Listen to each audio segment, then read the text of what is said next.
aprimoramento da democracia brasileira, alienados, engajados e ativistas. Vamos primeiro dar uma noção da realidade que nós estamos vivenciando hoje, com as redes sociais, o padrão das redes sociais, essa vivência com as redes sociais que torna totalmente diferente esse momento político brasileiro. Então nós temos o quê? Nós temos o acesso do cidadão a informações produzidas por qualquer pessoa. Eu digo informações produzidas porque boa parte das informações às vezes não são o quê? Primadas pela veracidade, elas não são verdadeiras. Não é? Então a pessoa produz ali o que ela sente, o que ela entende, e isso acaba provocando uma avalanche de falsas notícias, que ficaram conhecidas como fake news. A pessoa produz intencionalmente ou não intencionalmente, ela acaba produzindo uma notícia falsa diante disso daí. Então, as redes sociais é um meio que se propagam essas notícias falsas. Você querendo ou não querendo receber as notícias, uma vez que elas são impulsionadas ou pagas para invadir a página da pessoa na rede social, a pessoa acaba sendo obrigada a acessar aquele conteúdo. Então cabe a pessoa ler ou não ler. Por vezes a pessoa acredita que está acontecendo uma revolução no Brasil e na verdade é a produção de uma pessoa, como eu vi o caso de um cidadão apavorado porque ele achava que estavam invadindo o Congresso Nacional e o Supremo Tribunal Federal, quando na verdade o vídeo não passava de uma fake news, um vídeo falso que não retratava a realidade. E além disso, as redes sociais, essa forma de comunicação, acabou criando a mobilidade de pessoas, ou seja, várias pessoas podem ir para o mesmo local a chamado de uma única pessoa, a chamado de um grupo de pessoas. E isso acaba se tornando grave quando a gente acentua que esse acontecimento pode levar a desdobramentos desastrosos, certo? Então, a situação hoje da notícia mudou, a situação de que qualquer cidadão pode pegar uma câmera e sair filmando sem ter que ter um estúdio para filmar, não se exige mais nada. O celular acaba tendo essa função de filmadora.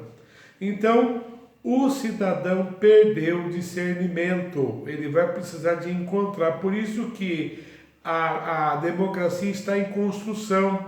Até a gente compreender, alguns cidadãos compreenderem que não há toda essa seriedade que os vídeos trazem. Façam isso, façam aquilo, eles determinam que a pessoa faça ou deixe de fazer alguma coisa.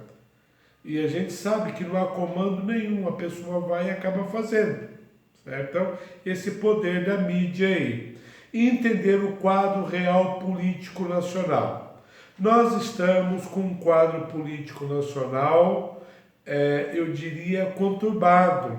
Mas esses ataques aí que nós temos do Supremo Tribunal Federal, alguns deputados, alguns senadores, o presidente da República, essa conflitância entre eles, ela é muito útil para a democracia. A democracia acaba avançando com isso daí. Estamos com alguma tipicidade de acontecimento com relação às ameaças que têm surgido, certo? Certas ameaças de um exercendo o poder, de outro exercendo o poder, lembrando que são 11 ministros do Supremo Tribunal Federal, certo? 513 deputados mais 81 da 594 no Congresso Nacional. Então, a presidência da República é ocupada por uma única pessoa. O presidente é uma única pessoa. Então, o presidente sofre pressões. Só que é preciso entender a dinâmica do funcionamento de tudo, ou seja, o legislativo elabora a legislação, o executivo executa essa legislação e o Supremo Tribunal Federal, o Poder Judiciário em geral, ele é chamado para decidir as situações conflitantes, ou aqueles que se sentem ofendidos por ato do presidente da República ou da Câmara dos Deputados do Senado Federal, acabam recorrendo ao Supremo Tribunal Federal para tentar fazer valer o seu direito, né? E isso daí tem causado algum desconforto, por vezes o presidente da República, algumas vezes o presidente do Senado, o presidente da Câmara, ou o presidente do Senado, que é o presidente do Congresso Nacional. Então esse desconforto aí às vezes é causado. E isso daí a gente estuda como pesos e contrapesos, esses choques entre os exercentes do poder ajudam a construção da democracia. Elas não são uma ameaça à democracia, como muitos estão propagando aí, certo? Que não poderia fazer isso com o exercente do outro poder, que não poderia. O Supremo Tribunal Federal, a Suprema Corte, quando ela for chamada, ela precisa se manifestar, e se manifesta com a decisão, certo? É claro, como nós já fizemos outro vídeo, que há algumas práticas ilegais, inconstitucionais, por parte de um poder e por parte de outro, e às vezes esse conflito aí, ele acaba levando até juristas a cometerem algumas falhas interpretativas, por vezes falar que as Forças Armadas seria um quarto poder, e não existe esse quarto poder. O Ministério Público também não é poder, é um órgão de fiscalização. E as manifestações do Ministério Público brasileiro estão deixando a desejar. Falta traquejo, falta compreensão da movimentação dos poderes, isso em qualquer lugar do mundo. Então, as experiências colhidas com esse governo servirão a outros exercentes do Poder Executivo, e outros ministros do Supremo Tribunal Federal terão a experiência, a jurisprudência que vai ser gerada aqui para trabalhar com essa jurisprudência lá para frente, certo? Em outros governos, outros exercentes do cargo os 11 cargos de ministro do Supremo Tribunal Federal, outros deputados, outros senadores. Então, é importante compreender essa dinâmica. E nesse momento aí, o assunto é política, o assunto é jurídico, é direito, e muitos não conseguem dominar as duas áreas, certo? Temos curso na página aí de ciência política.